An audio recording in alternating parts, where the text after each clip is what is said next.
Noticia. Hablemos de los temas que importan al país con una figura importante, sí, en el gobierno del expresidente Rafael Correa. Nos referimos a su exministro de Economía y Finanzas, Diego Borja. Economista Borja, buenos días y bienvenido a Así Amaneció. Buenos días y muchas gracias por la invitación. Economista Borja, el país está atravesando, como usted bien sabe, y la mayoría de los ecuatorianos conoce, una de sus peores crisis en materia económica. En ese contexto, una carrera por la presidencia de la República ha empezado mucho antes de lo previsto, incluyendo al presidente de la República actual a la cabeza de esa intención.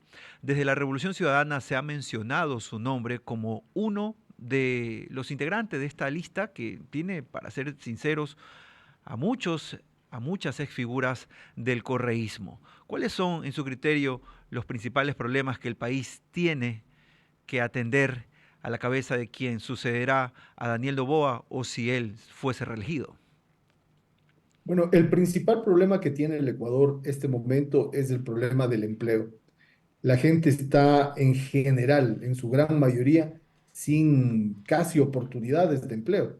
De acuerdo a las cifras oficiales, o sea, del propio gobierno, solo uno de cada tres ecuatorianos tiene un empleo adecuado. Y en el caso de los jóvenes, solo uno de cada cinco jóvenes de entre 15 y 24 años tiene un empleo adecuado. Esa es una verdadera tragedia porque provoca a su vez migración, pobreza, desesperación, angustia.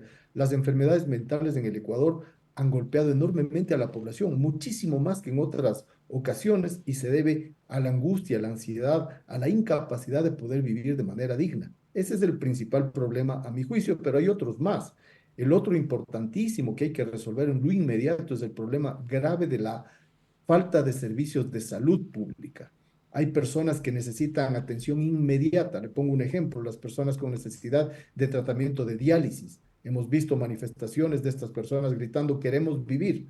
Es un tema fundamental, el tema de la educación. Estudiantes que han sido expulsados del sistema educativo en primaria y en secundaria y estudiantes que no logran matrícula en el caso de la educación superior. Es un tercer problema, el problema de la seguridad. Nunca antes el Ecuador ha vivido un momento de inseguridad tan grande como el que estamos viviendo y el gravísimo problema de la falta de institucionalidad. Instituciones destrozadas a nivel de todo el país, instituciones públicas, empresas públicas, el sistema de la banca pública destrozado. Son cinco prioridades que yo creo que cualquier gobierno, y más todavía si es un gobierno desde el centro izquierda, desde el progresismo, como se le quiera llamar, yo he planteado una unidad, ¿no?, de estas fuerzas políticas para resolverlo, tendría que enfrentar. Precisamente, economista Borja, estamos hablando con Diego Borja, ex ministro de Economía y Finanzas, y una de las figuras que podría aparecer en las primarias, en la decisión final sobre la candidatura de la Revolución Ciudadana. Economista Borja, precisamente, hace algunos días una declaración suya se viralizó en redes sociales. Usted, corríjame si estoy equivocado, pero propuso una unidad entre la izquierda democrática y la revolución ciudadana porque en su criterio se necesita, la revolución necesita una alianza para poder vencer en estas elecciones. ¿Es así? Es correcto, es correcto. Yo había propuesto una alianza de las fuerzas del centro izquierda. Viralizaron el nombre de la izquierda democrática, pero en realidad la propuesta fue más que eso, ¿no?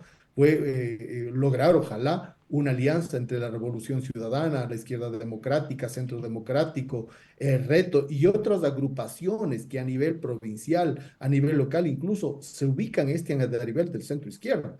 Mi propuesta es una propuesta muy simple. En una situación tan extraordinariamente grave como vive el Ecuador, se necesita una solución extraordinaria. El Ecuador no es un país acostumbrado a las alianzas, a los acuerdos. No, al revés, se ve esto como algo raro. La gente ve con cierta perspicacia el que se estén dando este tipo de ¿Y conversaciones. cómo lo ve el Miren, Francia, expresidente Correa, por ejemplo, economista Borja? sí, en general, ¿no? En general, los líderes políticos, la gente No ve con digo, ¿y cierta cómo perspicaz. ve esta propuesta suya sobre la mesa, el hecho de poder abrir el abanico y sumar a otras fuerzas para que la revolución no vaya sola? Bueno, yo creo que el expresidente se pronuncia él solo, yo no puedo interpretar Pero usted está en el su, su- círculo, pues, economista. sí, pero no puedo interpretar sus pronunciamientos. Hemos visto pronunciamientos concretos, por ejemplo, de la presidenta de la Revolución Ciudadana. Ella ha señalado con claridad que sí que es necesario hacer esta ampliación. Y ese es un paso muy importante, porque mire usted, cuando debería ser lo lógico que las fuerzas políticas se sienten a conversar, que haya la posibilidad de alianza. El Ecuador no es un país que ve eso las fuerzas políticas, me refiero. La gente es distinto, los votantes es distinto, las fuerzas políticas lo ven con perspicacia. Pero Francia acaba de hacer un acuerdo amplio, ¿no? El nuevo Frente Popular, un frente de centro izquierda y gana las elecciones. No es la misma situación la del Ecuador, pero ante una situación tan grave como la que vivimos, creo que una solución extraordinaria que plantee esta convergencia, esta unidad, podría permitir ganar las elecciones en primera vuelta e incluso tener capacidad de gobierno, cosa que no hemos visto en los últimos años. Economista Borja, muy buenos días. Alfonso Rollero le saluda. Economista Borja, ¿es una posibilidad cierta que usted sea candidato para la Revolución Ciudadana? ¿Usted está interesado realmente en correr como candidato presidencial por la Revolución Ciudadana y probablemente agremiar o tal vez hacer este frente común incluyendo a la CONAIE de por medio? Mire, yo estoy interesado en la candidatura en una convergencia amplia, en una convergencia amplia. Y esto le aclaro porque cuando usted dice, sí, estoy interesado en por tal o cual partido, usted ya excluye a los otros. No, Y no, aquí no. la propuesta mía es real, no hay que excluir, hay que incluir. De acuerdo. ¿Y cuál sería el eje que logre unificar a todos estos centro izquierda? Porque tiene que haber un eje conductor. Usted ha mencionado 5 puntos, pero por ejemplo, en la coyuntura actual, los subsidios, si tuviese por delante ese primer tramo de decisiones, ¿qué haría con respecto a temas económicos, puntualmente al tema de subsidios en esta Yo no convergencia? elevaría los precios de los combustibles. Al Y, revés, ah, en una economía tan decaída como la que tenemos en este mismo momento, elevar el precio del combustible tiene un impacto inflacionario y decae el consumo. En el Ecuador lo que en este momento requerimos es promover el consumo.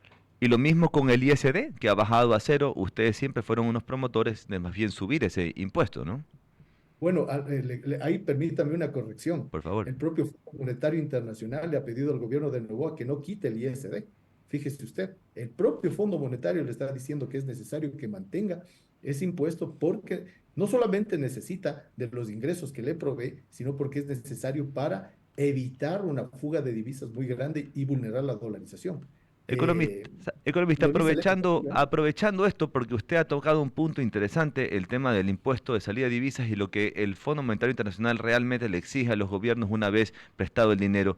Pero quiero hacer, porque usted fue ministro de Finanzas y esto estaba dentro de su control, las empresas públicas, especialmente las encargadas del sector petrolero, Petroecuador y Flopec, su mal manejo, esa incapacidad de retención de recursos y de aporte al Estado, cómo tomarlo y cómo corregirlo, economista Borja.